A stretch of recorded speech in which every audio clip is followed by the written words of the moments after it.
Muy bien, nos encontramos a mayo del 2022.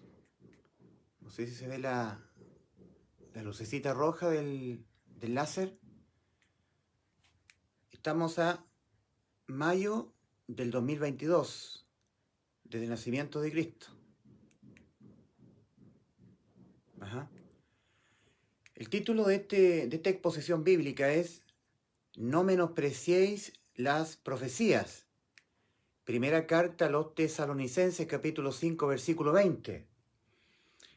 No menospreciéis las profecías. El Señor, antes de ascender a los cielos, nuestro Señor Jesucristo, antes de morir en la cruz del Calvario por nuestros pecados, el Señor murió a sus 33 años después de haber nacido en la cruz. Él dijo en Juan 14, versículos 1 al 3, no se turbe vuestro corazón, creéis en Dios, creed también en mí. En la casa de mi Padre muchas moradas hay. Si así no fuera, yo os lo hubiera dicho. Voy pues a preparar lugar para vosotros. Y si me fuere y os preparare lugar, vendré otra vez. Ahí está la promesa del Señor. La promesa de Cristo. Vendré otra vez y os tomaré a mí mismo, para que donde yo estoy, vosotros también estéis. Y sabéis a dónde voy y sabéis el camino. Juan capítulo 14, versículos 1 al 4. Entonces el Señor ha dado la promesa. En la segunda carta de Pedro, capítulo 3, versículos 8 y 9, tal vez no se vea la luz que estoy enfocando con el láser.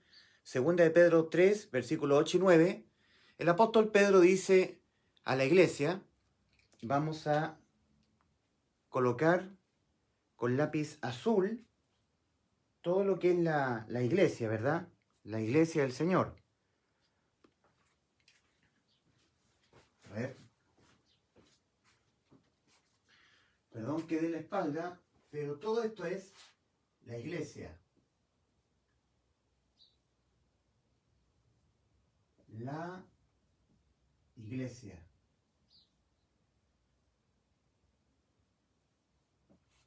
La iglesia. Estos 2000 años de la iglesia del Señor. El apóstol Pedro le dice a la iglesia, mas, oh amados, no ignoréis esto, que para con el Señor un día es como 1000 años y 1000 años como un día. El Señor no retarda su promesa. Vendré otra vez y os tomaré a mí mismo. El Señor murió por nuestros pecados en la cruz del Calvario y le ha dado salvación a la humanidad. Y empezó la iglesia por estos 2 días de Dios, estos 2000 años. Pero el Señor dijo, voy a mi Padre, pero volveré otra vez y os tomaré a mí mismo. En Efesios capítulo 5, versículo 30, el apóstol Pablo dice respecto de la iglesia, porque somos miembros de su cuerpo, de su carne y de sus huesos.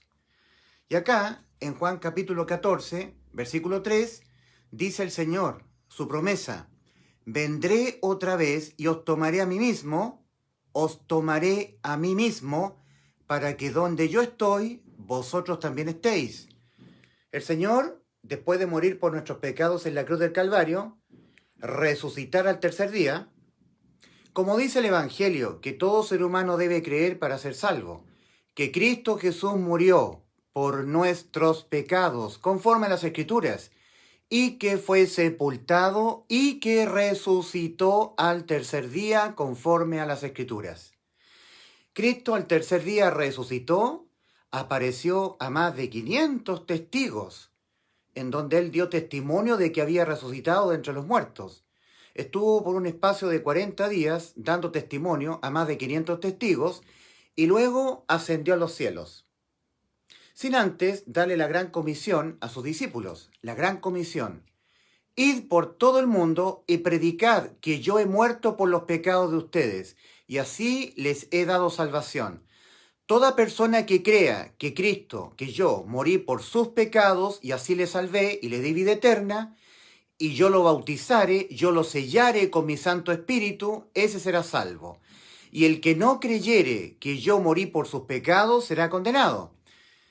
Id y predicad el Evangelio a toda criatura. El que en él creyere, en el Evangelio, y fuere bautizado, fuere sellado con el Espíritu Santo de Dios, será salvo. Y el que no creyere será condenado.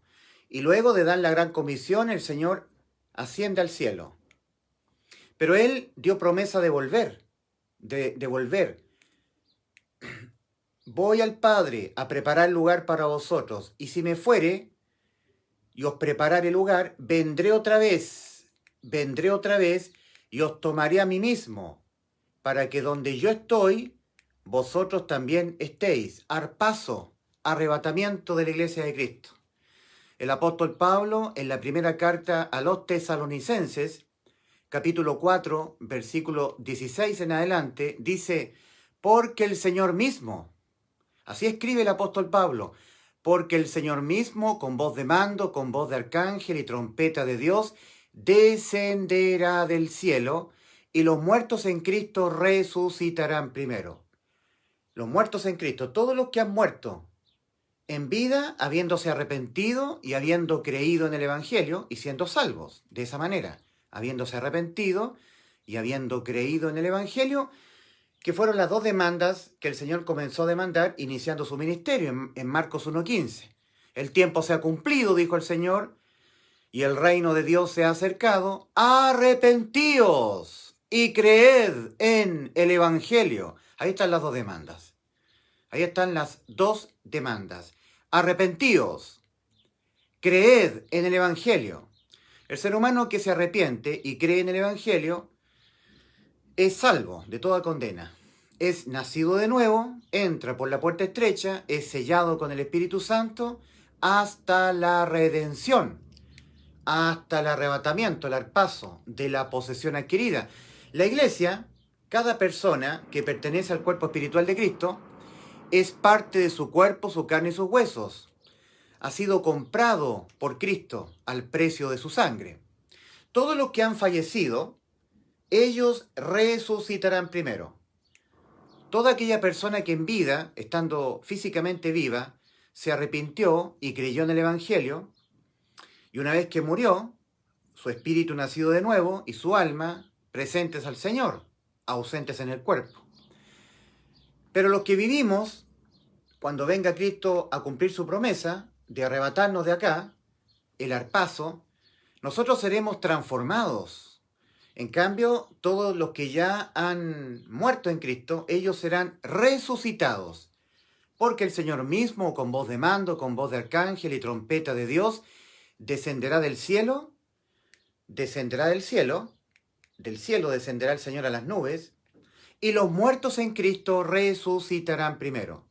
Luego nosotros, los que estemos en vida, los que todavía no habremos muerto físicamente, nosotros seremos arrebatados para reunirnos juntamente con ellos, con todos los que nos han precedido, ¿verdad? Para reunirnos en el aire, en las nubes, y así esperar al Señor en el aire y estar con el Señor para siempre. Así que tenemos que alentarnos con estas palabras los unos a los otros. Eso está en primera de Tesalonicenses capítulo 4. Acá en la segunda carta de Pedro, capítulo 3, versículos 8 y 9, el apóstol Pedro, haciendo alusión de esta promesa que dijo Cristo en Juan 14, vendré otra vez y os tomaré a mí mismo para que donde yo estoy vosotros también estéis. Esa es la promesa. El apóstol dice, mas, oh amados, no ignoréis esto. Iglesia de Cristo, amados por el Señor. No ignoréis esto, que para con el Señor un día es como 1000 años y 1000 años como un día. El Señor no retarda su promesa, como algunos la tienen por tardanza, sino que es paciente para con nosotros. El Señor le pide paciencia a su iglesia. Ya vengo, iglesia, tengan paciencia. Es paciente para con nosotros, no queriendo que ninguno perezca, sino que todos procedan al arrepentimiento. Pero el día del Señor vendrá, como ladrón en la noche. El día del Señor, para la iglesia, es el día de Cristo. Epifanía, nuestra reunión con Él. Y el día del Señor para el mundo es la tribulación de 7 años y la parusía, la manifestación de Cristo en gloria y majestad con la iglesia arrebatada, su segunda venida. Todo esto que tenemos acá es el día del Señor. Hay dos efectos. Para la iglesia el efecto es el arrebatamiento y para el mundo el juicio. Y ver desde los cielos venir a Cristo en gloria y majestad, parusía. El día de Cristo o Epifanía es el arrebatamiento. Día del Señor para la iglesia. Para el mundo es tribulación de 7 años y segunda venida de Cristo al mundo, parusía, en donde todo ojo le verá. Por lo menos los que sobrevivan a este periodo de 7 años de tribulación, que es la semana número 70 del profeta Daniel. Muy bien, la palabra del Señor tiene profecías. Y en la primera carta a los Tesalonicenses, capítulo 5, versículo 20, leemos: no menospreciéis las profecías. Tengamos bien en cuenta las profecías. No las tengamos por poca cosa. Consideremos las profecías. Pedro dice, tenemos también la palabra profética más segura, a la cual hacéis bien en estar atentos como a una antorcha que alumbra el lugar oscuro, hasta que el lucero de la mañana alumbre en vuestros corazones. Entonces tenemos la palabra profética más segura, dice el apóstol Pedro en la segunda carta de Pedro. Ahora nosotros tenemos en la primera carta a los Tesalonicenses 5:20, capítulo 5, versículo 20, la exhortación del apóstol Pablo. No menospreciéis las profecías. El Señor Jesucristo habló. Esas palabras que habló cuando el Señor estaba aquí en la tierra quedaron registradas en lo que nosotros conocemos como la Biblia, la palabra de Dios escrita. Nosotros tenemos este cuadro donde tenemos la cruz del Calvario, donde Cristo nos salvó cuando murió por nuestros pecados. Tenemos que desde Adán, el primer hombre, Cristo es el postrer Adán, el Adán, creado el que estuvo en el huerto del Edén, el primer ser humano, desde Adán, desde que nació Adán, hasta nuestro Señor Jesucristo dando su vida a los 33, han pasado 4.000 años. 4.000 años. Ahora tenemos desde nuestro Señor Jesucristo, dando su vida por nosotros a los 33 años, hasta este 2022, ¿verdad? Donde nosotros estamos, han transcurrido una cantidad de años cercana a los 2.000 años, ¿verdad? Entonces, nosotros tenemos que considerar varias profecías. La de Génesis 6:3, cuando el Señor estuvo a punto de destruir a todo el mundo con un juicio tremendo, con el diluvio. En Génesis 6:3 el Señor dijo: no contenderá mi espíritu con el hombre para siempre, porque ciertamente él es carne, mas serán sus días 120 años. Entonces, la palabra clave de Génesis 6:3 es no contenderá. El Señor va a estar contendiendo con la raza humana hasta cuando Él venga. De hecho, los 7 años de tribulación es parte de estar contendiendo. Siempre el Señor ha estado contendiendo con la raza humana. De tanto en tanto, Dios tiene que descender y ver cómo los seres humanos se están comportando, ¿verdad? En los días de Noé, Dios descendió y vio la maldad humana y determinó raer de la faz de la tierra a todo ser humano que había creado. Génesis 6. Después tenemos los días de la Torre de Babel. Los hombres volvieron a hacer lo malo, estaban unidos en un comunismo en el valle de Sinar, y Dios descendió y les confundió su hablar. Ahí el Señor entregó lenguas para esparcirlos. Luego, cuando estábamos en los tiempos de Lot, Dios tuvo que descender y descendió con 2 ángeles y apareció a Abraham en el valle se encontró con Abraham y estableció una conversación con él para decirle que iba a destruir a Sodoma y Gomorra y las ciudades vecinas, Adma, Seboín y Zoar, en el encinar de Mamre. Bueno, ahí tenemos que Dios volvió a contender con la raza humana, vertiendo una lluvia no de agua, sino que de fuego y de azufre, y destruyó a las ciudades de la llanura. No solamente contendió con los días de Noé, con los moradores prediluvianos, no solamente el Señor siguió contendiendo con la gente de la Torre de Babel, no solamente el Señor contendió con la gente de las ciudades de la llanura, Sodoma, Gomorra, Adma, Seboín y Zoar, sino que el Señor siguió contendiendo. Pero en Génesis 6:3, Dios había dicho, no contenderá mi espíritu con el hombre para siempre, pues ciertamente él es carne, más serán sus días 120 años. Todo apunta a que esos 120 años no eran 120 años como edad tope de la vida de un ser humano en la tierra. Nosotros sabemos que la palabra clave es no contenderá. Y resulta que el Señor ha seguido contendiendo. Cuando surgió el pueblo de Israel, y el pueblo de Israel entró a esclavitud en Egipto, Dios contendió con el imperio egipcio y le mandó las 10 plagas. Estuvo contendiendo con Egipto. Cuando ocurrió el éxodo, el pueblo de Israel, atravesando el Mar Rojo, ahora Dios empezó a contender con el pueblo de Israel y le mandó la serpiente ardiente. Tenemos la rebelión de Coré, cuando Dios, contendiendo con la nación de Israel, abrió la tierra y tragó a los de la rebelión de Coré. También Dios contendió con la nación de Israel en ese episodio de Baal Peor, cuando los hijos de Israel comenzaron a fornicar con las hijas de Moab. Dios ha estado contendiendo permanentemente con la raza humana. Una vez que Israel ya se constituyó como nación, pasando el Jordán y tomó la tierra prometida, Dios contendió nuevamente con el reinado de Israel y le mandó el imperio asirio. Y finalmente se llevó cautiva las 10 tribus del norte de Israel. Siguió contendiendo el Señor. Pero el Señor había dicho, no contenderá mi espíritu con el hombre para siempre. Acá, justamente antes de destruir con una lluvia de fuego y una lluvia de diluvio a la gente prediluviana.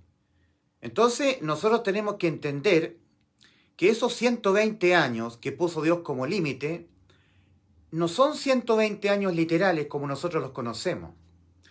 Todo apunta a que son 120 años jubilares. Y un jubileo son 50 años. Y 120 por 50 son 6.000 años. 6 días de Dios. Sí, porque el Señor ha seguido contendiendo con la raza humana. Una vez que las 10 tribus del norte, por mandato de Dios, por castigo de Dios, por una contienda que Dios tuvo con Israel, fueron llevadas cautivos a Siria, quedaron las 2 tribus del sur de Israel. Y Dios volvió a contender con estas 2 tribus de Israel, llevándolas cautivos a todos los de el reinado de Judá a Babilonia por 70 años. Pero Dios ha seguido contendiendo con la raza humana. Han habido muchos fenómenos que ha usado Dios para castigar al ser humano. Tenemos la ciudad de Pompeya, en Roma, en Italia, cuando el volcán Vesubio estalló y pulverizó a toda la gente inmoral de la ciudad de Pompeya. Tenemos el tsunami del sudeste asiático, donde murieron más de 300.000 personas porque en esos lugares se practica mucha inmoralidad sexual. Hay un turismo sexual pedófilo en esos lugares. De tanto en tanto el Señor tiene que ir contendiendo con la raza humana. Y el Señor contenderá en los 7 años finales antes de que Él venga a poner fin a este periodo. A los 6.000 años desde Adán. 6 días de Dios. Para establecer el día séptimo, el milenio 7000 desde Adán. El Señor dio el día séptimo como ley al pueblo de Israel. Guardarás el día séptimo. Se lo dio como ley. Siempre el 7 es un número bíblico que completa un proceso iniciado. Dios trabajó 6 días.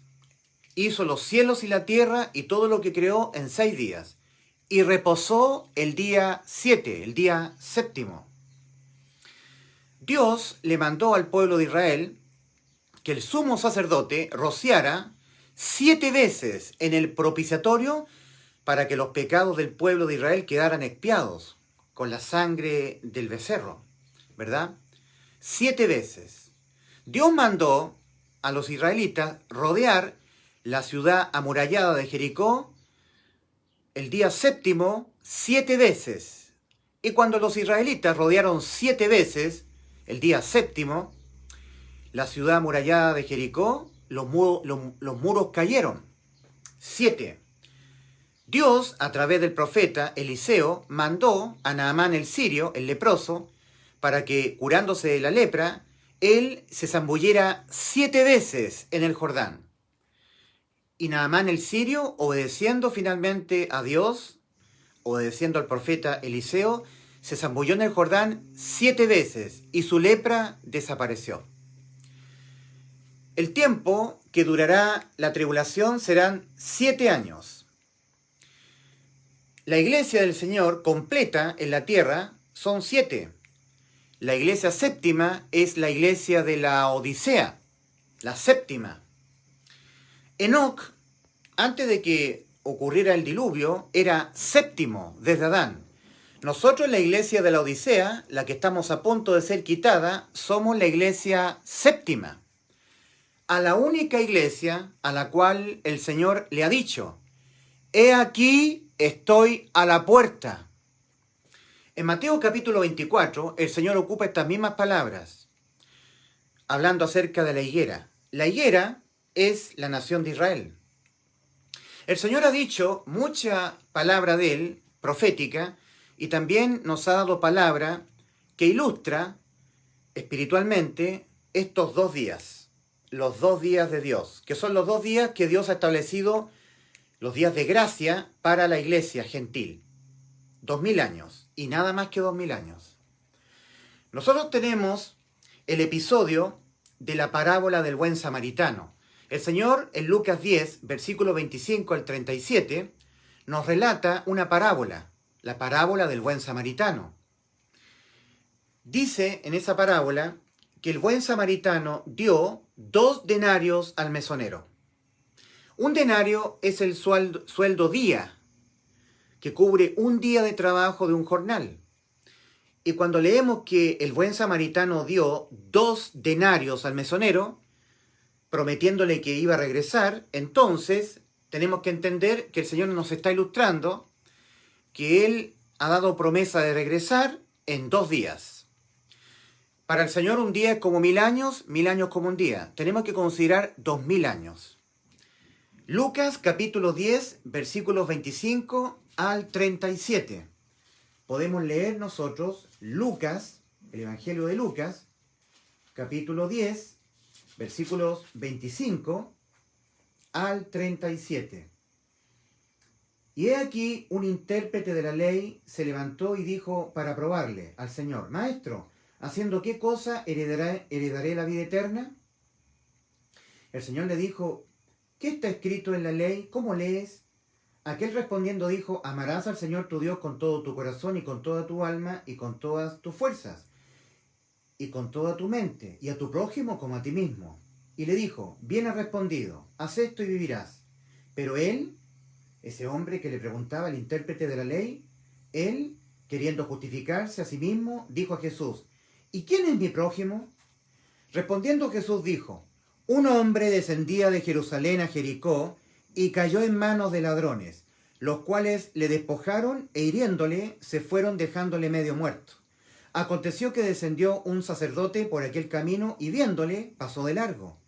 Asimismo un levita, llegando cerca de aquel lugar y viéndole pasó de largo. Pero un samaritano que iba de camino vino cerca de él y viéndole fue movido a misericordia. Y acercándose vendó sus heridas, echándoles aceite y vino, y poniéndole en su cabalgadura, lo llevó al mesón y cuidó de él. Otro día, al partir, sacó 2 denarios y los dio al mesonero, y le dijo: cuídamele, y todo lo que gastes de más, yo te lo pagaré cuando regrese. ¿Quién pues de estos 3 ¿te parece que fue el prójimo del que cayó en manos de los ladrones? Él dijo, el que usó de misericordia con él. Entonces Jesús le dijo, ve y haz tú lo mismo. Estamos leyendo la parábola del buen samaritano de Lucas 10, versículos 25 al 37. El buen samaritano representa a nuestro Señor Jesucristo. El mesonero representa a una persona que está en la responsabilidad, en el cuidado de hermanos en la fe. Una persona que está en la responsabilidad de atender, de cuidar, de pastorear, de enseñar a los hermanos. El Señor se acerca a esta persona, al mesonero, y le dice, cuídamele. Yo a esta persona lo rescaté, te lo he traído a ti, cuídamele. Y le da 2 denarios con promesa de volver, 2 días. Tenemos el caso de la mujer del pozo de Sicar también, de Juan capítulo 4, versículos 5 al 29. En el verso 40 leemos, en el verso 40 de Juan capítulo 4. Entonces vinieron los samaritanos a él y le rogaron que se quedase con ellos y se quedó allí 2 días. Los samaritanos representan el pueblo gentil.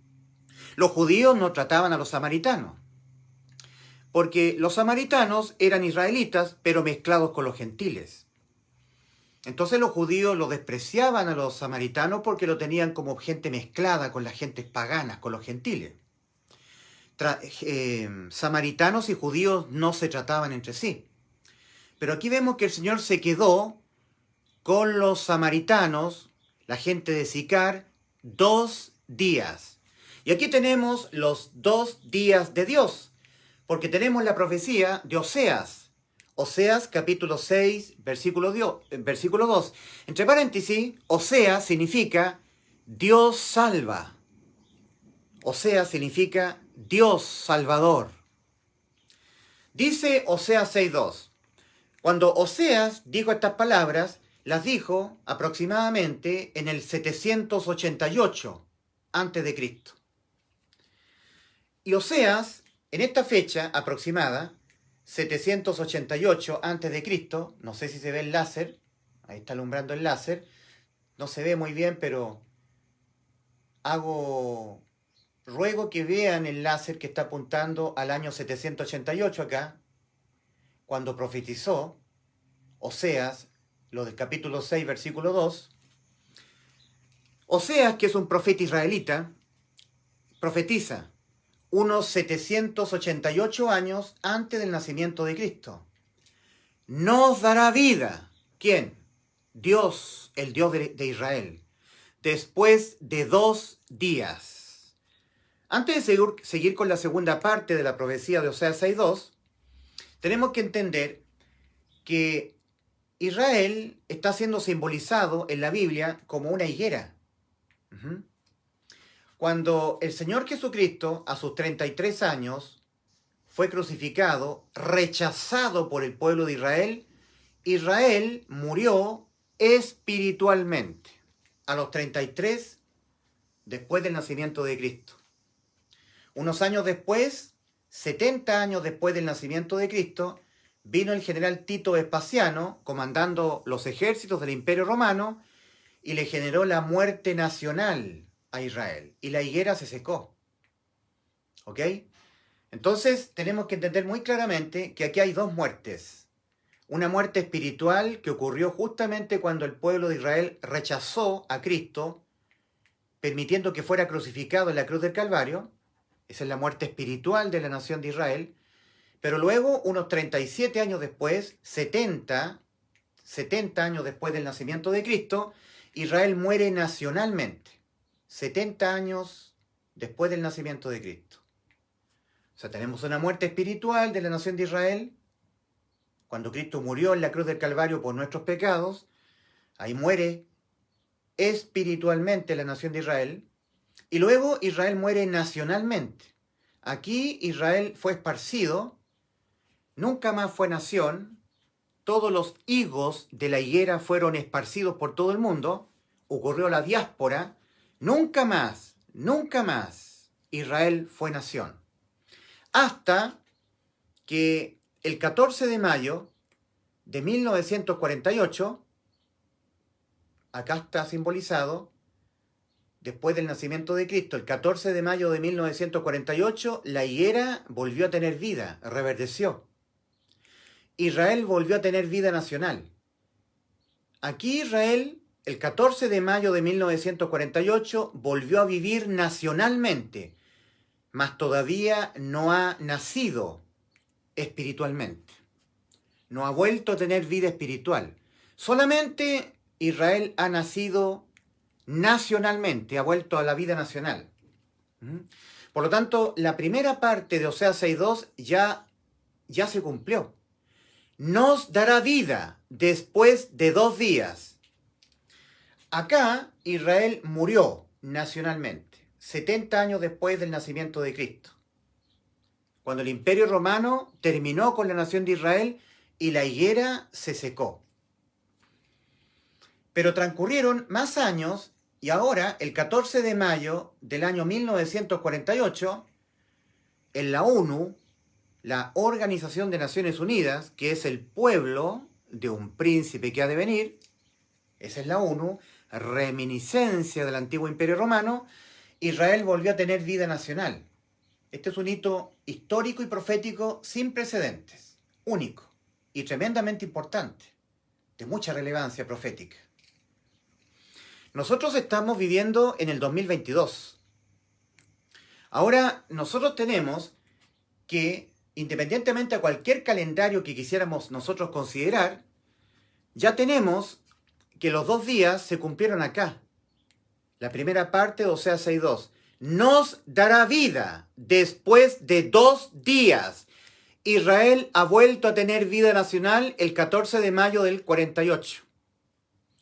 Entonces nosotros podemos postular, sin miedo a equivocarnos, de que estos 2 días proféticos, independientemente a qué calendario estemos considerando, si el calendario juliano, romano, el gregoriano o el bíblico, el que considera un año en 360 días, o el calendario gregoriano, que considera un año en 365 días, no importando, dejando fuera el conteo de calendarios, podemos decir perfectamente que estos 2 días proféticos son la resta entre 1948 y 70 años, porque es este tramo comprendido entre los 70 después de Cristo y los 1948 después de Cristo.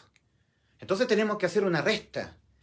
1948, desde el nacimiento de Cristo, fecha en que Israel volvió a tener vida nacional, menos los 70 años en donde la higuera realmente murió nacionalmente.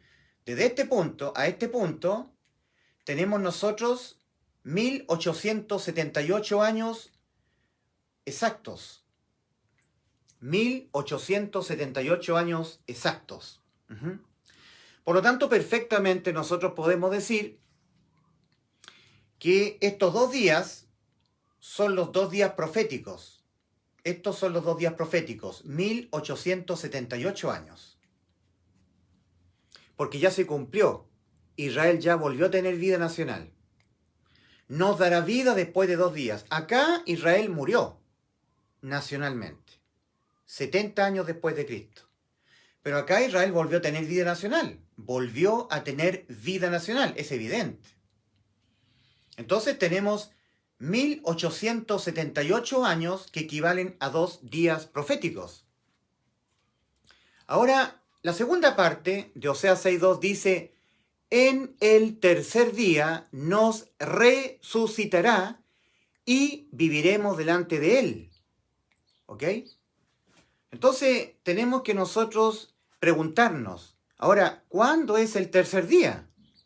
El tercer día es cuando Cristo desciende en gloria y majestad en su parusía a poner sus pies sobre el monte de los olivos para liberar y salvar a Israel de la destrucción a manos de los ejércitos de la bestia, del falso profeta, para mandarlos vivos al lago de fuego, como dice Apocalipsis capítulo 19 al final, y mandar al Satanás al lago al Hades por 1000 años, como dice Apocalipsis 20, del 1 al 3, y establecer, para darle fin a este periodo de 7 años, y establecer su reinado milenial.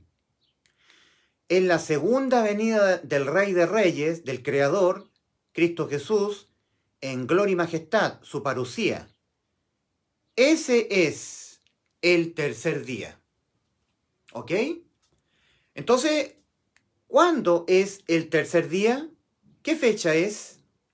Nosotros podemos hacer perfectamente una regla de 3 simple, una simple regla matemática.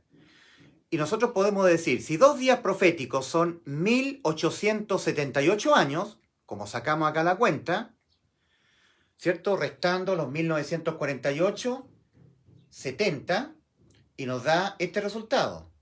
Estos son los 2 días proféticos. Entonces, ¿cuál será el tercer día? Nosotros podemos decir que si 2 días son 1878 años, entonces 3 días serán 3 por 1878 dividido en 2, y esto da 2817 años. O sea que acá, cuando estaba profetizando Oseas, unos 788 años antes de Cristo, Oseas dijo, en el tercer día, nos resucitará y viviremos delante de él, reinado milenial de Cristo, con su trono en Jerusalén, en Israel. Acá se cumplirá Zacarías.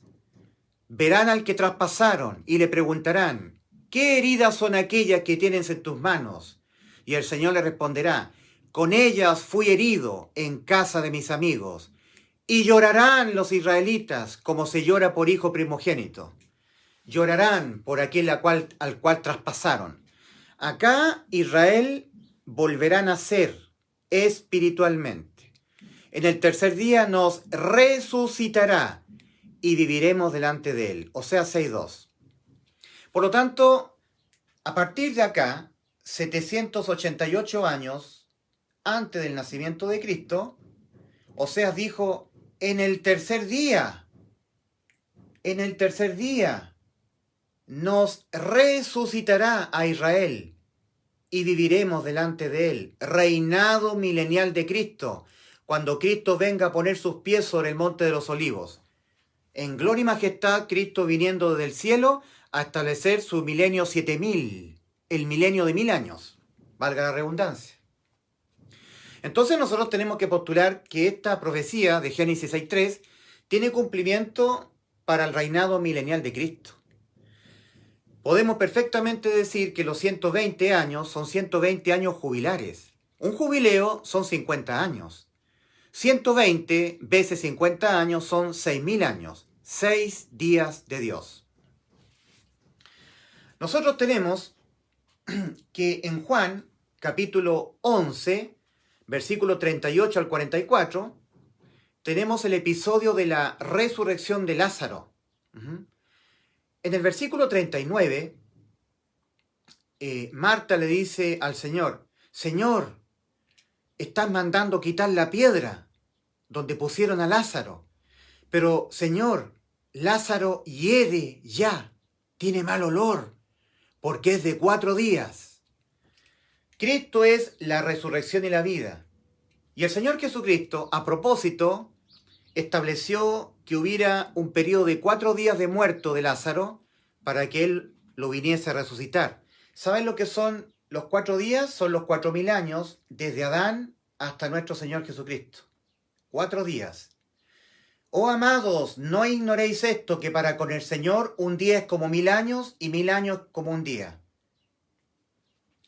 Ahora nosotros tenemos los 2 días del Señor simbolizados en la parábola de la mujer del pozo de Sicar, ¿cierto? En Juan capítulo 4, versículos 5 al 29, en donde en el verso 40, vuelvo a repetir, que ahí dijeron la gente, los samaritanos, vinieron los samaritanos a él y le rogaron que se quedase con ellos, y se quedó allí 2 días. Nada en la palabra del Señor es al azar. Ninguna cifra es al azar, aleatoria. Todo tiene un símbolo. Leemos nosotros en Lucas 10, versículos 25 al 37, en la parábola del buen samaritano, que el buen samaritano, representando al Señor, le dio al mesonero 2 denarios, con promesa de volver. Ahí están simbolizados los 2 días para la iglesia gentil. Entonces, nosotros ahora tenemos que decir, si estos 3 días proféticos son 2817 años, desde los 788 años antes de Cristo, entonces, desde Cristo en adelante, ¿cuándo es el tercer día? Fácil. Es fácil eso. Restamos 2817, le restamos los 788 años en que profetizó Oseas. Y esta resta da 2029. ¿Ok? 2029. Nosotros podríamos postular perfectamente con datos duros, porque estamos usando los datos duros. 1948, Israel volvió a tener vida nacional. Estamos usando la profecía de los 2 días de Dios de Oseas 6.2, profético. No estamos malinterpretando nada, solamente estamos haciendo aproximaciones, basados en lo que está escrito en la Biblia. Entonces nosotros tenemos que el 2029, desde que Cristo nació, 2029, sería el tercer día, el día en que el Señor venga a poner sus pies en gloria y majestad sobre el Monte de los Olivos, para poner fin a un periodo espantoso de 7 años de tribulación, ¿cierto? Donde nosotros leemos en Zacarías 13, del 8 al 9, que más de las 2/3 partes de los moradores de la tierra serán cortados. Dice Zacarías 13, versículos 8 y 9. Y acontecerá en toda la tierra, dice Jehová el Señor, que las 2/3 partes de ella se perderán. Se perderán. Serán cortadas y se perderán. Esa parte se perderán significa que todas esas personas irán a la perdición, al infierno. No habrá ninguna persona salva. 2/3 partes. Y acontecerá en toda la tierra, dice Jehová el Señor, que las 2/3 partes serán cortadas en ellas y se perderán. 2/3 partes. Y meteré en el fuego a la 1/3 parte, y lo fundiré como se funde la plata y como se prueba el oro. Es decir, si nosotros postulamos, para aproximar, que actualmente en la Tierra aproximadamente hay unos 8.000 millones de seres humanos, redondeando, porque sabemos que hay unos 7.600, 7.700, tal vez 7.800 millones, pero para redondear, si postulamos 8.000 millones de seres humanos, al momento cuando inicie este periodo de 7 años de tribulación, dice la profecía que más de las 2/3 partes de ellas serán cortadas por el Señor, serán vaciadas de la tierra, serán cegadas de la tierra, sacadas esas personas de la tierra, muertas por el Señor, por la mano de Dios, y mandadas al infierno. Entonces, si estamos hablando de que un poco más de 2/3 partes de estos 8.000 millones de seres humanos irán a la perdición, estamos hablando de aproximadamente 5.400 millones de seres humanos. Es una cantidad abrumadora. 5.400 millones de seres humanos mandados al infierno. Es la ira de Dios, los juicios de Dios. Zacarías capítulo 13, versículos 8 y 9. Bien dijo el Señor en Mateo 24, 21, porque habrá entonces gran tribulación, cual nunca la ha habido, desde que los hombres han estado en la tierra, ni la habrá.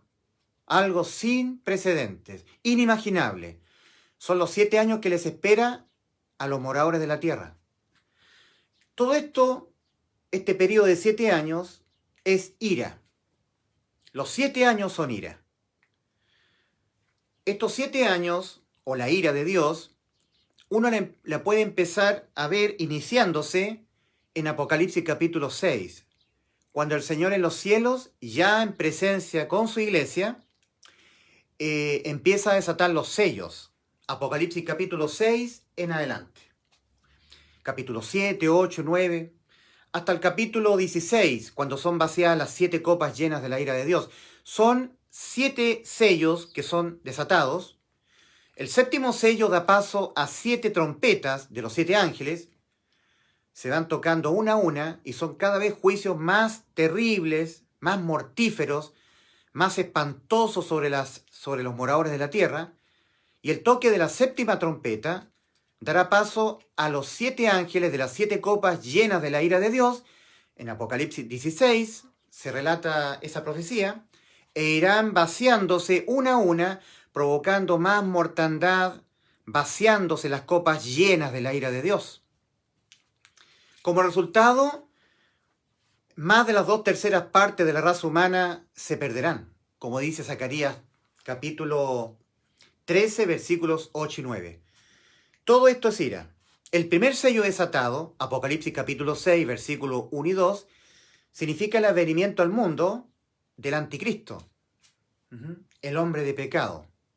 El segundo sello desatado, Dios quita de la tierra la paz y los hombres se matan unos a otros, en todo el planeta Tierra, unos a otros. El tercer sello desatado, solamente el tercero, esto está recién empezando, viene la hambruna total, 2 libras de trigo por 1 denario. Todo esto está en Apocalipsis capítulo 6, es el tercer sello.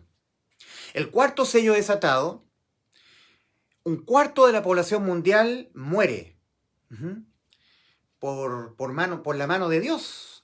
Y estamos recién empezando el periodo de los 7 años de tribulación, recién. Porque el cuarto sello desatado simboliza un jinete que monta un caballo amarillo, cuyo nombre es muerte, y el Hades le seguía. Así dice Apocalipsis capítulo 6, cuando leemos acerca del cuarto sello. 1/4 de la población mundial muere. 1/4. 8.000 millones de seres humanos. 1/4 de esos 8.000 millones de seres humanos son 2.000 millones de seres humanos solamente al desate del cuarto sello. Esto está recién empezando. La tribulación está recién empezando. Está recién iniciando. Son los primeros días de la tribulación de 7 años. Falta el quinto sello, el sexto sello, el séptimo sello que da paso a las 7 trompetas. Se tocará la primera trompeta, la segunda, la tercera, la cuarta, la quinta, la sexta, la séptima trompeta. Y la séptima trompeta dará paso a las 7 copas llenas de la ira de Dios que irán vaciándose una a una. Estamos recién en los primeros 4 sellos. Y al cuarto sello, 1/4 de la población mundial es vaciada de la tierra. Porque dice que un jinete que monta un caballo amarillo, cuyo nombre es muerte, tiene una espada y el Hades le seguía. El Hades es el infierno. Allí van las gentes que son víctimas de este jinete. 1/4 de la población mundial. 1/4. 2.000 millones de seres humanos. Es decir, los 7 años son ira. Muchas personas que no conocen bien las profecías, tal vez no sean salvos, no sean guiados por el Espíritu Santo, piensan que la ira está asociada exclusivamente con las copas de la ira, las 7 copas. Se equivocan. Se equivocan porque la ira de Dios son los 7 años de tribulación. Los 7. ¿Ok? La iglesia no está acá porque el Señor ha dicho a la iglesia: mi paz os dejo, mi paz os doy. Yo no la doy como el mundo la da. Mi paz os dejo. Pero al segundo sello desatado, Cristo mismo, en los cielos, el Cordero como inmolado, al desatar el segundo sello, con ese jinete rojizo, con el caballo bermejo, el caballo rojizo que monta el jinete, es quitada la tierra la paz. Es quitada de la tierra la paz. Por lo tanto, la iglesia no está al segundo sello. La iglesia es arrebatada para no ver ira, para no ver la ira de Dios. La iglesia que será arrebatada es la iglesia séptima, la iglesia que ahora está en la tierra, la iglesia de la Odisea, la séptima. Repito, en Apocalipsis 3 leemos que es la única iglesia de las 7 a la cual el Señor ha dicho, he aquí, estoy a la puerta. A ninguna del resto de las iglesias el Señor le dijo estas palabras. Solamente la iglesia séptima, la iglesia de la Odisea. Ahora, Enoc, en los tiempos prediluvianos, Enoc fue séptimo desde Adán. Y Enoc fue traspuesto, arrebatado, para no ver muerte. Entonces hay una simbología entre Enoc, séptimo desde Adán, y la iglesia séptima, a la cual el Señor le ha dicho, he aquí, yo estoy a la puerta. He aquí estoy a la puerta y llamo. Si alguno oye mi voz y abre la puerta, entraré a él y cenaré con él y él conmigo. La iglesia séptima, la iglesia de la Odisea, es la iglesia tibia. Mi nombre es Ulises Astudillo. Yo soy un tibio, que es muy propio y exclusivo de la iglesia séptima. Somos los tibios. Porque comparándonos con la iglesia primitiva, la primera iglesia en el tiempo, nosotros somos tibios. Nos creemos que sabemos todo. Tenemos la Biblia en la mano, en un dispositivo, en un iPhone. ¿Ok? Tenemos en todas las versiones la Biblia. Y no predicamos el Evangelio a toda criatura, lamentablemente. En cambio, la iglesia primitiva, la iglesia de Éfeso, Esmirna, ellos eran objeto de la más férrea persecución del Imperio Romano. Nuestros primeros hermanos en la fe tenían fervor y morían cantando en las arenas de los circos romanos devorados por leones, cantando himnos al Señor. No negaban su fe, no tenían vergüenza de ser cristianos, de ser salvos ante la gente del mundo. Ser una persona salvada por Cristo, cristiana, genuina cristiano, en los tiempos de los Césares, era pena de muerte, prácticamente. Porque el César era una especie de Dios, era idolatrado. Y si una persona decía que había un Dios que se llamaba Jesucristo, lo cual es cierto, eso significaba que había un antagonismo y esa persona tenía que ser apresada, doblegada o muerta. Entonces los primeros salvados, integrantes de la Iglesia de Cristo, eran personas que estaban siendo objeto del más terrible daño, perjuicio, persecución del Imperio Romano. La iglesia de Esmirna, que es la segunda iglesia en el tiempo, junto con las iglesias que vinieron después, fueron objeto de la más férrea persecución del catolicismo papal, en el oscurantismo medieval europeo, donde los genuinos salvados eran quemados en las hogueras católicas, en la Inquisición católica, ¿ok? Pero ellos no negaban su fe, predicaban el Evangelio a toda criatura. Y no tenían todo el conocimiento de la palabra del Señor escrita, porque todavía no se estaba completando el canon de las Escrituras. Los rollos de las cartas apostólicas de Pedro, Juan, Pablo, eran pasados de mano en mano y no eran leídas por todos. O sea que, aparte de estar corriendo por los campos, huyendo, dice la Escritura respecto de estos hermanos, la pérdida de vuestros bienes sufristeis con gozo. La primera carta doctrinal que vemos nosotros que fue escrita a la iglesia, fue escrita a la iglesia judía. Por eso que Santiago es la primera carta doctrinal, la primera carta apostólica a la iglesia. Y Santiago les escribe a las 12 tribus de la dispersión. Estaban dispersos, estaban siendo perseguidos por todos los que estaban dependiendo del cumplimiento celoso de las obras de la ley, por el resto de la nación judía que seguía apegada al pacto antiguo, no habiendo creído que Cristo fue el que expió los pecados y que nos hizo un nuevo pacto en la ley de la fe. Ese nuevo pacto es en la fe, en la sangre de Cristo derramada en la cruz del Calvario. Cristo dijo, la noche antes de ser entregado, antes de ser muerto en la cruz del Calvario, dijo, apuntando al vino, en la cena del Señor, con sus discípulos, esta es mi sangre del nuevo pacto, que por vosotros es derramada. Cristo derramó su sangre en la cruz del Calvario para la limpieza de todos nuestros pecados. Así dice 1 Juan 1:7. Y la sangre de Jesucristo su Hijo nos limpia de todo pecado. Entonces, el resto de la nación judía perseguía a este pequeño grupito de judíos israelitas que se iban convirtiendo a Cristo, la iglesia naciente. Entonces eran los de la dispersión, estaban dispersos, huían a los territorios de Asia Menor. Ahí empezaron a estar las 7 iglesias del Señor. Ahora también Pedro escribe a la iglesia primitiva. Y en la primera carta de Pedro, capítulo 1, leemos: Pedro, a los expatriados. O sea que la primera iglesia en el tiempo estaba conformada básicamente por israelitas, que eran perseguidos por los propios israelitas, sus propios compatriotas, que no habían creído en el Evangelio de nuestro Señor Jesucristo. Luego la iglesia empezó en el tiempo a ser conformada por los gentiles, y la cantidad de israelitas comenzó a disminuir, ¿ok? Y empezó a crecer la cantidad de gentiles, a conformar la iglesia de Cristo. Por lo tanto, nosotros podemos decir que la iglesia actualmente es la iglesia gentil, que está integrada básicamente por puros gentiles, personas que no son israelitas. Ahora nosotros, la iglesia gentil, estamos viviendo los últimos días. La iglesia que está pisando la tierra ahora es la iglesia séptima, la de la Odisea. La iglesia que lo tiene todo.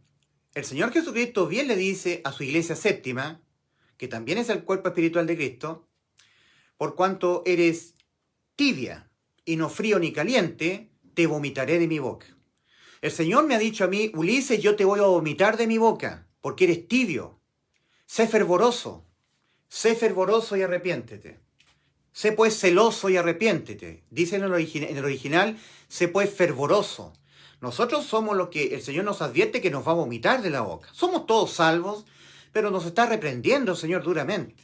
Al Señor le da arcada, le da asco ver la tibieza de la iglesia séptima. Una iglesia que no es perseguida y por eso es tibia.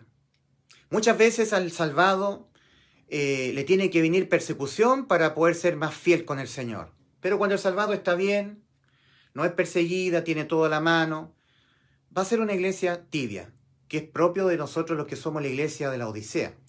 Yo soy un tibio y Dios me dice a mí: Ulises, te voy a vomitar de mi boca. Pero el Señor lo dice como una reprimenda de un padre a un hijo que se porta mal, que no obedece. Una madre que le dice a su hijo: te las voy a dar, te voy a castigar, te vomitaré de mi boca. Pero ya somos parte de su cuerpo. Por eso el Señor está diciendo: te vomitaré. Ya estamos en su cuerpo, ya somos de Él. Solamente es una reprimenda, una advertencia bastante fuerte, pero ya somos de Cristo. La iglesia séptima también es parte del cuerpo espiritual de Cristo. Yo soy tibio y el Señor me ha dicho a mí: Ulises Astudillo, te voy a vomitar de mi boca, te voy a vomitar porque eres un tibio. Yo soy un tibio propio y exclusivo de la iglesia séptima. ¿Ok? Los tibios también se van en el arrebatamiento con el Señor, porque los tibios son de la iglesia de la Odisea. Y la iglesia de la Odisea completamente se va en el rapto. ¿Ok? Para que no quede ninguna duda. Porque hay mucha gente que tergiversa las Escrituras, haciéndoles pensar a la gente que las obras también lo van a salvar. Que las obras son parte de lo que uno tiene que hacer para ser arrebatado al cielo. No, no hay que hacer obras. Ni para ser arrebatado, ni para no irse al infierno. Para ser arrebatado, uno tiene que ser parte de la iglesia de Cristo. Y para ser parte de la iglesia de Cristo, uno tiene que arrepentirse y creer en el Evangelio. Tal como el Señor lo empezó a demandar iniciando su ministerio en Marcos 1:15. El tiempo se ha cumplido, dijo Cristo, y el reino de Dios se ha acercado. Arrepentíos y creed en el Evangelio. Muy bien, nosotros estamos acá. Estamos al 2022, mayo de 2022. Y aquí tenemos que nosotros empezar a ponernos un poco serio, porque esto es bien solemne. Estamos considerando que la generación de la higuera está ya entre los 73 y 74 años. Todavía no es 14 de este mes es mayo. Recordemos que el 14 de mayo de 1948, la higuera volvió a tener vida nacional, Israel, volvió a reverdecer. Tenemos nosotros las profecías de Salmos 90:10, Mateo 24, 32 al 34, que son palabras del Señor, y las vamos a leer. Cuando los judíos, los israelitas, le preguntaron al Señor respecto de su segunda venida, fue porque los israelitas iban andando con el Señor recorriendo el templo de los israelitas, de los judíos. Y los discípulos del Señor le mostraban orgullosos el templo y le decían al Señor: mira, Señor, el templo, mira sus pórticos, sus paredes, sus muros, mira sus dinteles. Y el Señor les dijo: ¿veis todo esto? De cierto os digo que no quedará aquí piedra sobre piedra que no sea derribada. Con eso, los israelitas entendieron que no era tiempo de que Cristo en ese momento viniese a ser el rey. Se dieron cuenta que el Señor ya les había dicho varias veces que Él tenía que ser muerto y resucitar al tercer día. Pero ellos no querían entender esto, no lo querían aceptar. Sin embargo, ya en el Monte de los Olivos, los discípulos del Señor le toman aparte y resignados le dicen al Señor: Señor, y aquí nosotros tenemos que leer todo el capítulo 24 de Mateo. Señor, le preguntan los discípulos a nuestro Señor Jesucristo: ¿cuándo serán estas cosas? ¿Cuándo va a ser destruido el templo? Tú dijiste: no quedará aquí piedra sobre piedra que no sea derribada. ¿Cuándo serán estas cosas? Primera pregunta. ¿Qué señales habrá de tu venida por Israel, a ser rey, a los judíos, a los israelitas? ¿Y qué señales habrá de tu venida? Segunda pregunta. Y del fin del siglo. Tercera pregunta. Son preguntas que los israelitas le hicieron al Señor respecto a su segunda venida por ellos. Y entonces el Señor le empieza a responder todo el capítulo 24 en la respuesta que da el Señor a los israelitas. En Mateo 24, versículos 32 al 34, el Señor dice: de la higuera aprended la parábola. La higuera es la nación de Israel. Cuando ya su rama está tierna y brotan las hojas, sabéis que el verano está cerca. Así también vosotros, cuando veáis todas estas cosas, conoced que está cerca, a las puertas. De cierto os digo que no pasará esta generación hasta que todo lo que está escrito en Mateo 24, que es propio de la tribulación, acontezca. Es decir, todos los 7 años. Mateo 24 está siendo referido estrictamente a los 7 años de tribulación. Acá en Mateo 24 el Señor dice palabras muy fuertes. Os echarán en las sinagogas. Mas cuando veáis en el lugar santo es el tercer templo que van a construir luego los israelitas.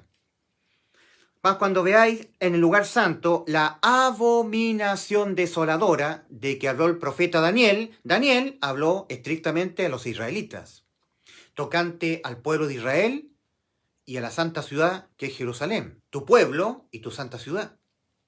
Mas cuando veáis en el lugar santo, le está diciendo el Señor a los israelitas, la abominación desoladora de que habló el profeta Daniel, el que le entienda, los que estén en Judea, no los que estén en Quintero, donde vivo yo, en Chile, no los que estén en Viña del Mar, o en Santiago de Chile, o en Montevideo, Uruguay, o en Londres, Inglaterra, o en Asunción, Paraguay, o en Sao Paulo, Brasil, o en Melbourne, Australia. No, los que estén en Judea. Por eso que es solamente relativo a los israelitas, porque se está hablando de la segunda venida de Cristo a Israel, a poner los pies sobre el monte de los olivos en Israel, para ser rey de los judíos. La parusía, la segunda venida de Cristo en gloria y majestad. Los que estén en Judea, huyan a los montes. Procurad, dice también el Señor, que vuestra huida no sea en día de reposo. Solamente los israelitas practican el día de reposo. Esto no es para los gentiles, menos para la iglesia. Esto es para los israelitas. Por lo tanto, todo lo que tiene relación con Mateo 24 es el período de la angustia de Jacob, el que van a atravesar los israelitas. Jeremías 37. ¡Ah, cuán grande es aquel día! Tanto que no hay otro como aquel. Tiempo de angustia para Jacob, pero de ella será librado. Será librado porque Cristo vendrá a librarles desde los cielos. Por lo tanto, Mateo 24, todo lo de Mateo 24 tiene relación estricta con los 7 años de tribulación. No tiene que ver nada de Mateo 24 con el tiempo de gracia que se está acabando ahora. Un buen expositor de la Escritura no puede tomar nada de lo que está escrito en Mateo 24 para aplicarlo al tiempo de hoy, que es el tiempo de la gracia. En Mateo 24:13, el Señor dice respecto de este periodo: mas el que persevera hasta el fin, éste será salvo. En este periodo, las personas para poder ser salvas tendrán que perseverar hasta el fin de su vida física, no dejándose marcar por el número de la bestia ni adorar su imagen, y tendrán que oponerse al anticristo. Y eso les va a costar la vida. Las personas van a tener que aguantar hasta la vida física, hasta morir, para ser salvos. En cambio, ahora, en este periodo de gracia que ya está por acabar, para ser salvo, el ser humano no tiene que perseverar. No, acá habrán de perseverar hasta el fin. En cambio aquí, estando en la gracia, el ser humano para ser salvo tiene que arrepentirse y tiene que creer en el Evangelio. Pero querido amigo, estamos en el 2022. Se está acabando el tiempo de la gracia, que ya prácticamente cumple sus 2000 años. Sumado a los 4000 desde Adán hasta nuestro Señor Jesucristo dando su vida en la cruz del Calvario, totaliza 6 días de Dios, 6000 años. Y está a punto de comenzar el milenio 7000. 7, el número 7. Ahora, nosotros tenemos que entender lo que el Señor está diciendo en Mateo 24:32. El Señor está apuntando a la higuera. De la higuera, aprender la parábola. ¿Ok? De la higuera. Vamos a anotar acá.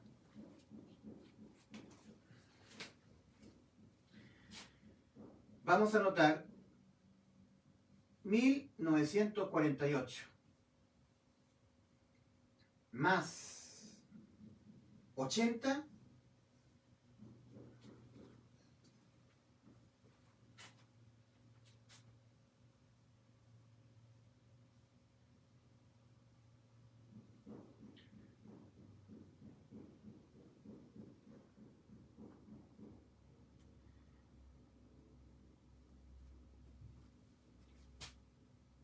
2028.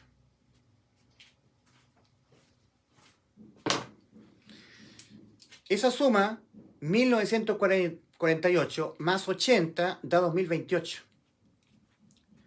¿Por qué puse 80? Porque el Señor dice en Mateo 24:32, de la higuera, aprender la parábola. Miren la higuera, miren lo que pasa con Israel. Por 2000 años prácticamente Israel fue una higuera seca. En el lugar donde hoy está Israel, no había nada. Era una tierra baldía, desértica, desolada, vacía.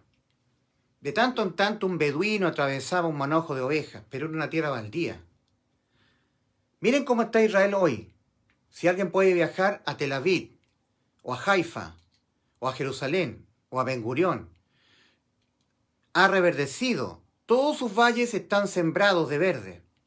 El Señor ha dicho, de la higuera aprendan la parábola, aprendan la enseñanza, miren la higuera, pongan atención a la nación de Israel, que yo la he puesto como la gran señal profética. De la higuera aprended la parábola. Cuando ya su rama está tierna y brotan las hojas, sabéis que el verano está cerca, el verano es Cristo. Así también vosotros, cuando veáis todas estas cosas, todo lo que tiene relación con Israel, conoced que está cerca, a las puertas, la venida de Cristo. De cierto os digo que no pasará esta generación. ¿Cuál? La generación que nació juntamente con el reverdecer de la higuera. La generación que actualmente tiene 73 años y está por cumplir 74, el 14 de mayo. Juntamente con Israel. ¿Y qué es lo que significa todo esto acontezca? Significan los 7 años de tribulación que están siendo aludidos en Mateo 24. Por lo tanto, es imposible que un salvado por Cristo no esté velando la venida de Cristo, el harpazo. Porque estos 7 años son ira. En estos 7 años no hay paz. Es quitada de la tierra la paz al segundo sello. En Romanos 5:1, hablando acerca de la iglesia, de los salvados, dice el apóstol, justificados pues por la fe, tenemos paz para con Dios por medio de nuestro Señor Jesucristo. Romanos 5:1. En Romanos 5:9 leemos, Pues mucho más estando ya justificados en su sangre, la que derramó Cristo en la cruz del Calvario, por él seremos salvos de la ira. En la primera carta a los Tesalonicenses, capítulo 1, versículo 10, el apóstol Pablo dice a la iglesia: y esperar de los cielos a su Hijo, a quien resucitó de los muertos, a Jesús, quien nos libra de la ira venidera. Tal como el Señor arrebató a Enoc, séptimo desde Adán, lo traspuso para no ver muerte, como dice la Escritura, asimismo a la iglesia séptima el Señor la va a trasponer, a arrebatar. Tal como Dios libró a Noé en un arca, que es símbolo del pueblo de Israel, es un homólogo, porque Noé atravesó el juicio en un arca. Israel va a ser librado en medio del juicio. Pero Enoc representa a la iglesia, porque Enoc fue traspuesto para no ver muerte. La iglesia será traspuesta al cielo, arrebatada, para no ver los juicios.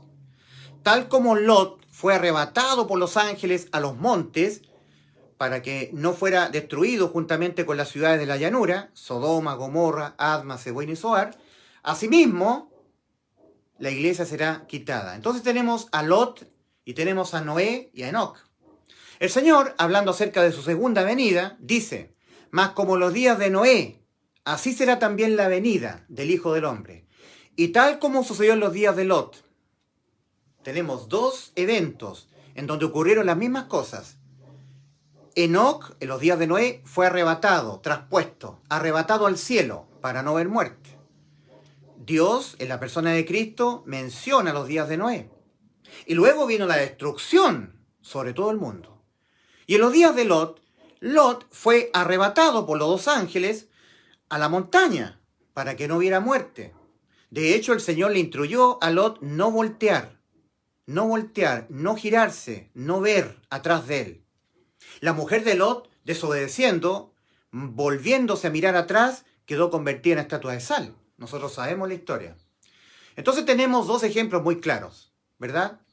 Y tenemos la intercesión de Abraham en Génesis 18 por su sobrino Lot.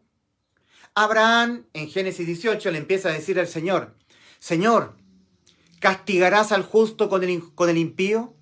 ¿El juez de toda la tierra no ha de hacer lo que es justo? Eso empezó a decirle Abraham al Señor en Génesis 18. ¿Castigarás al justo con el injusto? ¿Castigarás al justo con el impío? ¿El juez de toda la tierra no ha de hacer lo que es justo? Y si hubieren 50 justos en la ciudad de Sodoma, ¿castigarás a toda la ciudad y no la perdonarás por amor a los 50 justos? Y el Señor siempre respondió, el Señor siempre dejó constancia que jamás el Señor, tratándose de sus juicios, castiga juntamente al justo con el impío. Siempre hace diferencia. Abraham le dijo: ¿y si hubieren 45 justos en la ciudad de Sodoma, no perdonarás a toda la ciudad por amor a esos 45? Y el Señor le dice: perdonaré a toda la ciudad si hubieren 45 justos. Y si hubieren 40, Señor, y si hubieren 30, y si hubieren 20, y si hubieren 10, y siempre la respuesta fue la misma: si hubieren 10 justos, perdonaré a toda la ciudad por amor a los 10.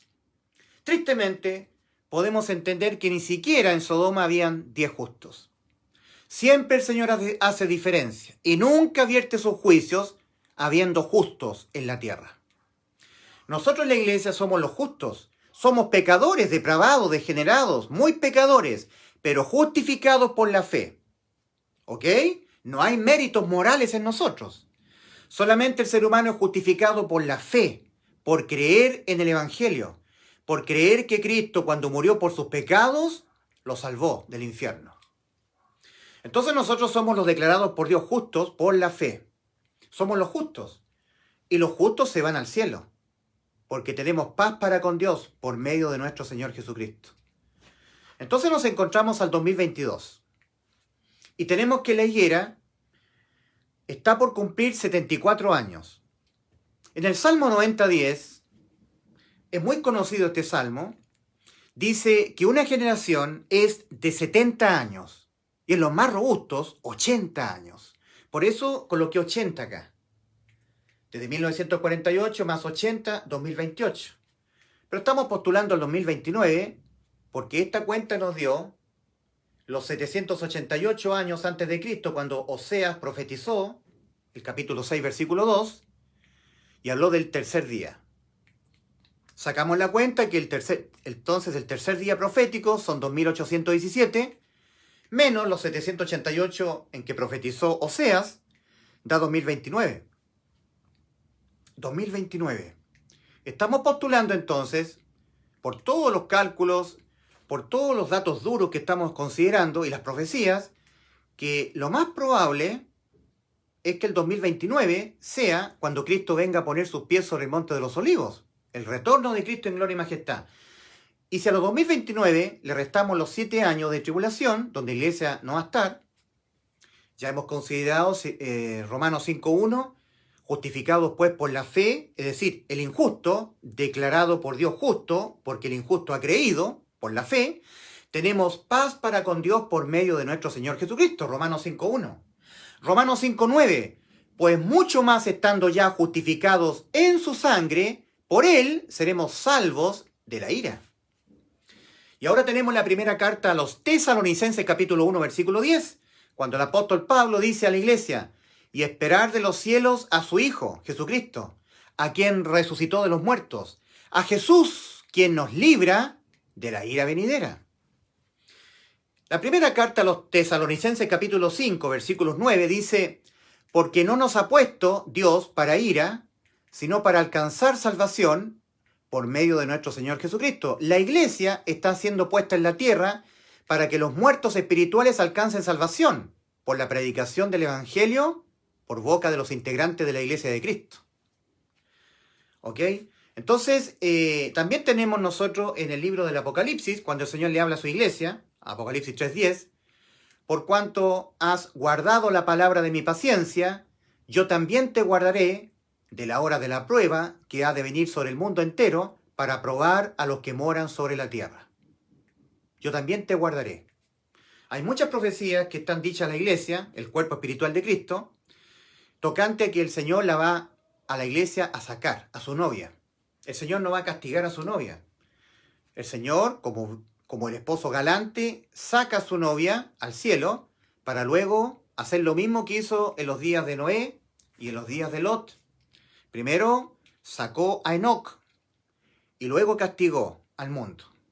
Y en los días de Sodoma y Gomorra, en los días de Lot, Dios mandó a sus ángeles para librar a Lot y luego mandar la destrucción, la lluvia de fuego y azufre sobre las ciudades de la llanura, Sodoma y Gomorra. Entonces nosotros tenemos que, en esta fecha, 2022, la generación de la higuera tiene 73 años y va a cumplir este 14 de mayo del 48, del 2022, este 14 de mayo del 2022, va a cumplir 74 años. ¿Y saben qué, queridos amigos, y algunos hermanos que pueden estar viendo este video? Estamos en la tardanza. Estamos en la tardanza porque hay una tardanza en Mateo capítulo 25. La tardanza predicha en Mateo 25:5. Y tardándose el esposo en venir. Ahí en el original dice, y tardándose el novio desposado. Es decir, el novio que ya está comprometido con su novia. Eso significa el novio desposado. Esos son los textos originales. El Cipriano de Valera le llama el esposo, y tardándose el esposo en venir, pero la traducción original, o sea, el escrito original, no es traducción, el escrito original, y uno lo puede comprobar en el interlineal griego de Francisco La Cueva, en Mateo 25:5, me equivoqué acá, voy a corregir, perdón que me atraviese, pero es Mateo 25:5, perdón que dé la espalda, acá es Mateo capítulo 25, la parábola de las 10 vírgenes, 5. 25:5 y 2 de Pedro 3:8-9. El Señor no retarda su promesa, al paso arrebato. Os tomaré a mí mismo para que donde yo estoy, vosotros, iglesia mía, también estéis. Esa es la promesa. Juan 14, versículo 1-3. El Señor no retarda su promesa, como algunos tienen por tardanza, sino que es paciente para con nosotros, paciencia, iglesia, ya vengo por ustedes a cumplir la promesa que les di, no queriendo que ninguno perezca, sino que todos procedan al arrepentimiento, metanoia. Segunda de Pedro 3, versículo 9. Y en Mateo 25, 5, dice claramente, está predicho, la tardanza predicha. Y tardándose el esposo en venir.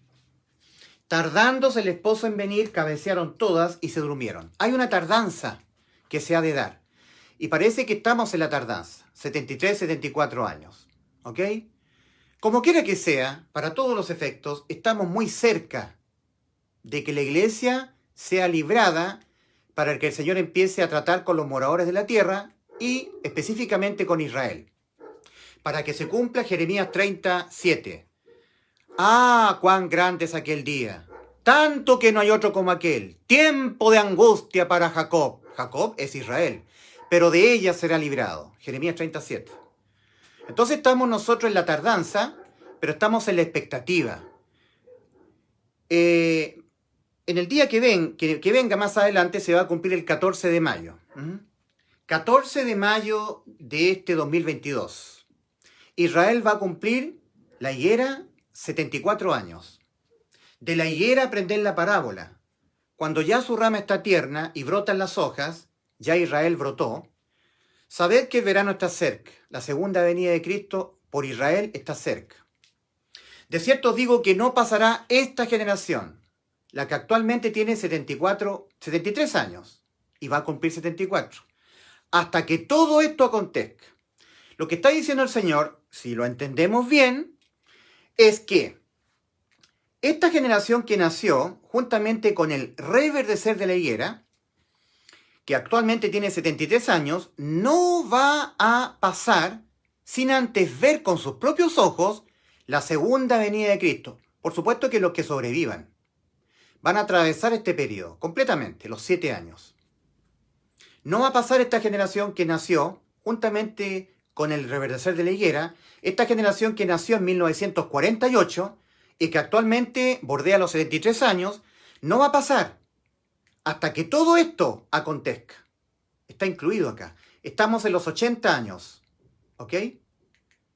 1948 se cumplió la primera parte de Oseas 6.2. La higuera volvió a tener vida, la nación de Israel, vida nacional. Falta la tercera parte, cuando resucite espiritualmente Israel. La segunda venida de Cristo, la parusía. Estamos en este periodo, cumplido prácticamente. 73, 74 años y los 7 años de tribulación. ¿Has sido salvo, querido amigo? ¿Te has arrepentido? ¿Has creído en el Evangelio? ¿Ya lo eres? ¿Ya eres salvo? ¿Realmente? ¿Ya has creído en el Evangelio?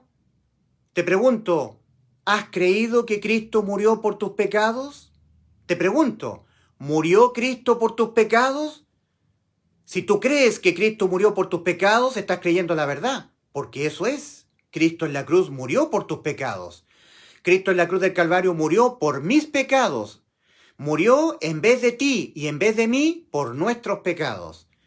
Toda persona que se arrepiente de lo que él es, un pecador que va a cometer pecados hasta el mismo día de su muerte, valientemente, con valentía, y cree que está condenado por haber pecado y que necesita ser salvo, y que él no puede ser salvo por sí mismo, sino que aquel que ya lo salvó, sustituyéndolo en la cruz del Calvario,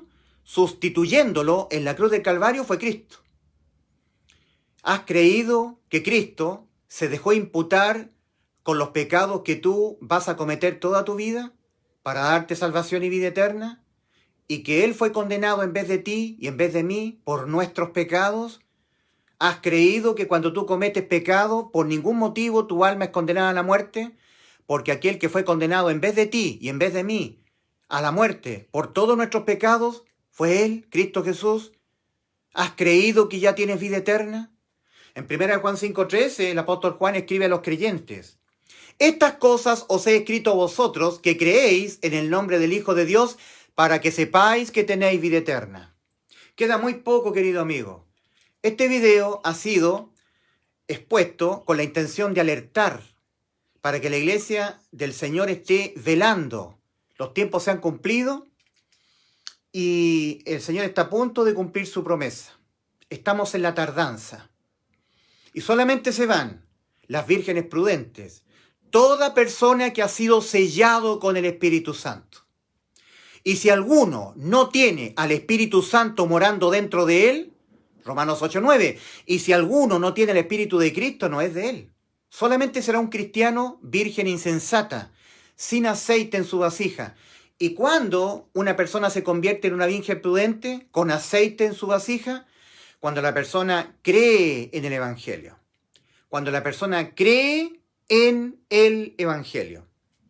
En Efesios capítulo 1, versículos 13 y 14, leemos: En Cristo, en Él también vosotros, habiendo oído la palabra de verdad, el Evangelio de vuestra salvación, y habiendo creído en Él, fuisteis sellados con el Espíritu Santo de la promesa. En Él, en Cristo también vosotros, habiendo oído la palabra de verdad, habiendo oído que Cristo Jesús murió por tus pecados, conforme a las Escrituras, y que fue sepultado, y que resucitó al tercer día, conforme a las Escrituras, habiendo creído que Cristo te sustituyó, en vez de ti murió Él por tus pecados, para que tú por ningún pecado que cometas ahora seas vuelto a condenar. Porque el que ya fue condenado a la muerte, en vez de que tu alma fuera condenada a la muerte por tus pecados, fue Cristo en la cruz del Calvario. Por eso, por ningún pecado que tú cometas ahora, tú lo tienes que volver a pagar. Porque el que ya lo pagó en vez de ti en la cruz fue Cristo, muriendo por esos pecados que tú vas a cometer hasta que te mueras. Has sido totalmente sustituido por Cristo.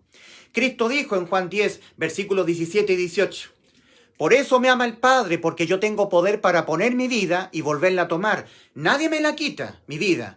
Yo de mí mismo la pongo, la ofrezco mi vida. Tengo poder para poner mi vida y tengo poder para volverla a tomar. Este mandamiento recibí de mi Padre: poner mi vida en vez de la tuya.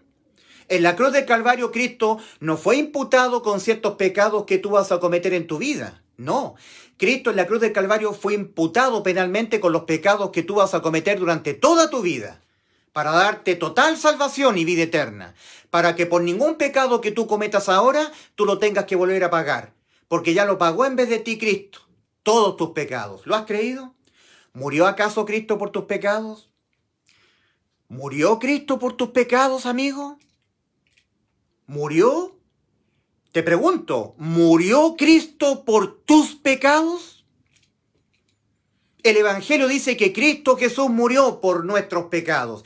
Y Cristo dijo: el que creyere en el Evangelio y fuere bautizado, fuere sellado con el Espíritu Santo, no sumergido en agua, sino bautizado con el Espíritu Santo, será salvo. Mas el que no creyere será condenado.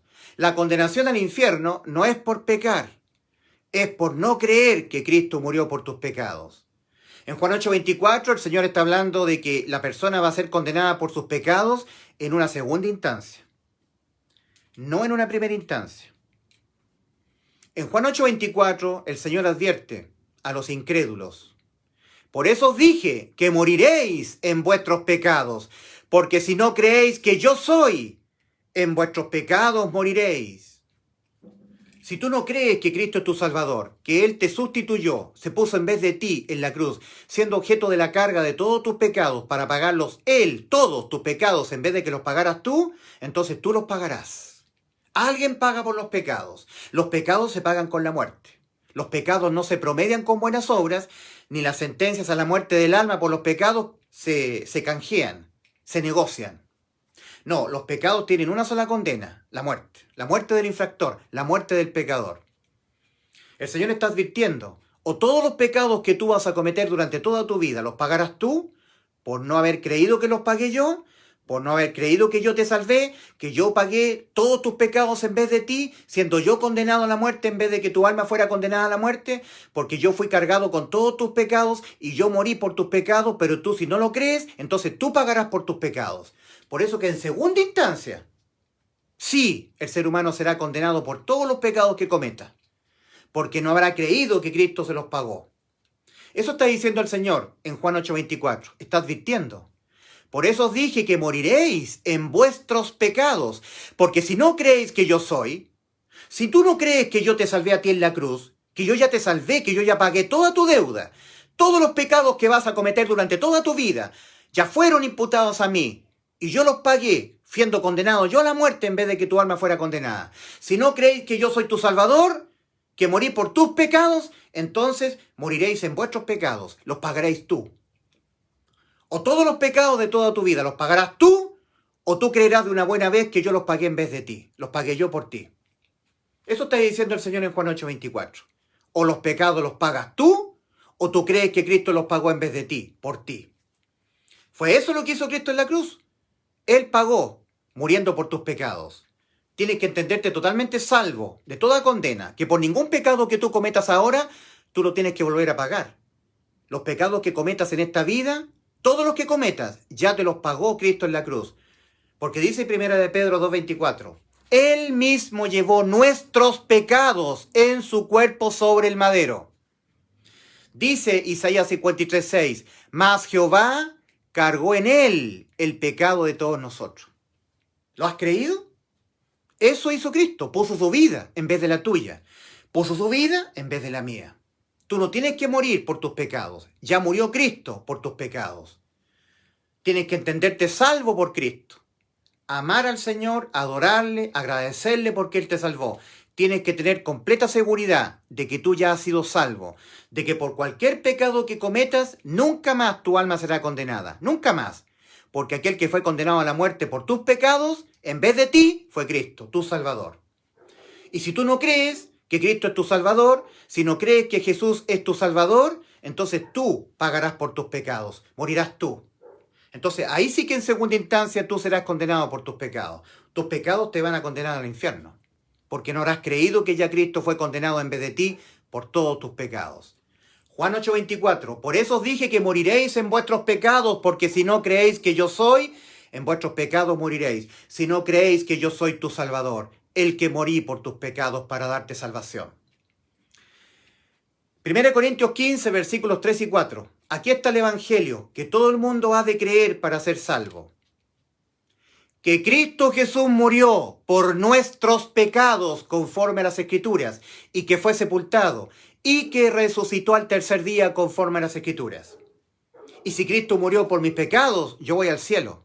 No los pago yo, ya los pagó Cristo. Por ningún pecado soy condenado. Eso significa para mí, para mi alma, vida eterna. Dios les bendiga. Maranata. Cristo el Salvador viene pronto a buscar a su iglesia, a todos los salvados, redimidos, lavados en la sangre de Cristo.